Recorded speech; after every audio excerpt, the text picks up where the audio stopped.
Hey, how are you doing, Netflix? Not so good?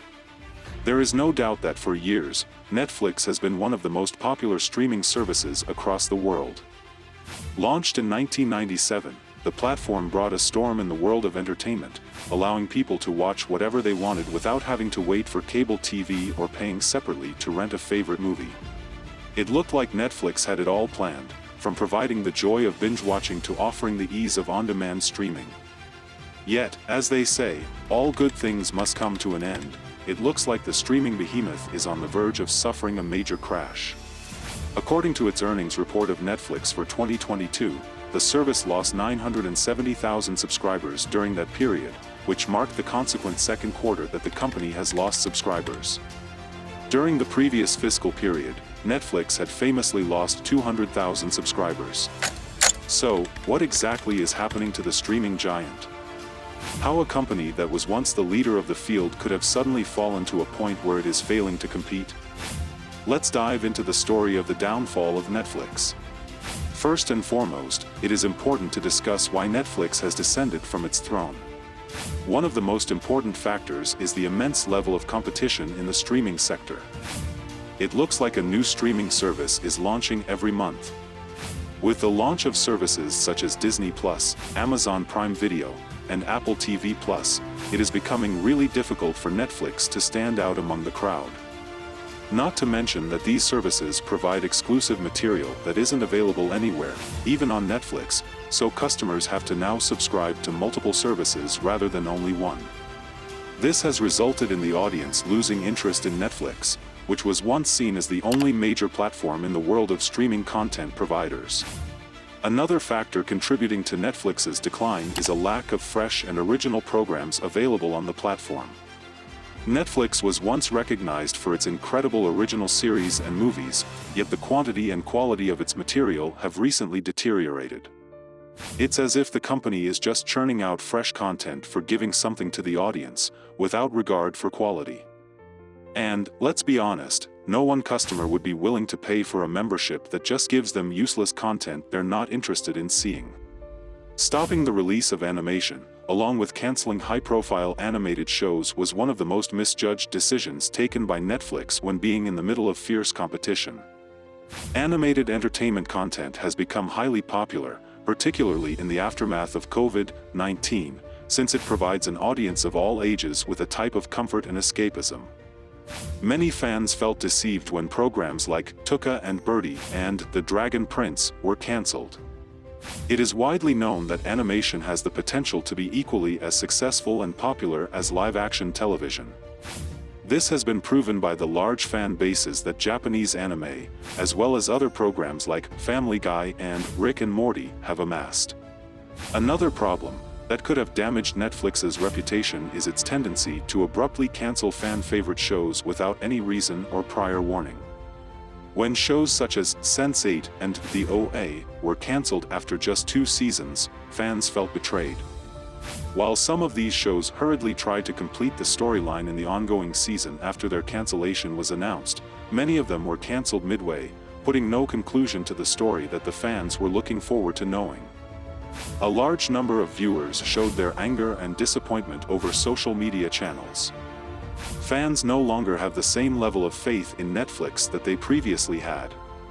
Thus, this could have had long-term consequences for the reputation of the platform. The business model employed by Netflix is another cause of its near failure. Previously, the service mainly depended on leased content from studios to build its collection. However, ever since other streaming services have appeared, companies are now not selling their own content. Netflix is thus having trouble filling a huge content deficit now. Account sharing has also been one of the most serious issues faced by Netflix over the years. Regardless of the terms of service clearly forbidding this, many people share their Netflix passwords with their family and friends. Netflix believes that 100 million people, including 30 million only in the United States and Canada, are using the streaming service for free. Given that Netflix currently has 220.67 million subscribers globally, getting these 100 million users to subscribe would be a huge accomplishment for the platform. Let's not forget about the subscription fee. Netflix has hiked its membership prices many times during the last few years. For instance, Netflix decided to raise its subscription prices in the US and Canada in early 2022. Rather than paying the additional money, however, users canceled their Netflix subscriptions. To make matters worse, these fees are different in different countries, making it difficult to know whether you are getting a good bargain or not. The launch of several free, ad-supported streaming alternatives such as Peacock and Pluto TV has also pushed Netflix to provide greater value for its subscriber prices. These free sites might not provide the same content quantity as Netflix, but they are providing an appealing option for those wishing to save money. So now that we've addressed the reasons why Netflix is in danger of losing ground, the main question is, what can the platform do to regain its position as the industry's top streaming provider? First, the company should concentrate on creating more high-quality content. Quality is more important than quantity. Netflix should stop producing low-quality TV series and movies with any story and cast the makers can come up with. Instead, it is better to start producing more high-quality material that the subscribers will actually be excited to watch. Second, Netflix has to carefully examine its business strategy. They must work to establish more collaborations with studios to acquire exclusive content. Moreover, the company must make higher investments in original production for decreasing its dependence on licensed material. Lastly, the service must be more open about its prices. To make sure that all users are treated fairly, the company must have uniform subscription fees throughout all regions where it is providing its services. Also, Netflix could provide lesser expensive membership plans for people who cannot afford the usual subscription. Netflix itself is taking a number of actions to address these problems as well. Account sharing will be one of the first issues that Netflix is planning to address. Currently, users in some countries are asked to pay an additional fee so that they are allowed to share their accounts willingly. Moreover, Netflix had started to issue warnings about the use of a single account by multiple users. In several Latin American countries, the service has also launched a feature called Add a House, which requires users to pay an additional $3 for every family that they are sharing their subscription.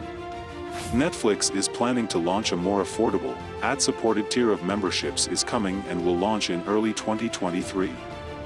The company didn't exactly describe how such advertisements would appear or in which countries they'd be appearing initially. However, many 22 NHK titles, including Attack on Titan, might be removed from Netflix due to its new ad-supported plans. This is because the Japanese public broadcaster is against licensors displaying ads between episodes. This might result in further disappointment among fans of animated shows. Netflix is up against fierce competition within the streaming service world. Although it has clearly been the industry leader ever since its launch, the company needs to be diligent today. The platform must concentrate on creating top-notch content, re-evaluating its business strategy, increasing price transparency, and preventing any illegal sharing of its subscriptions if it has to retain its name and profitability. How well will Netflix be able to turn things around? Only time will tell.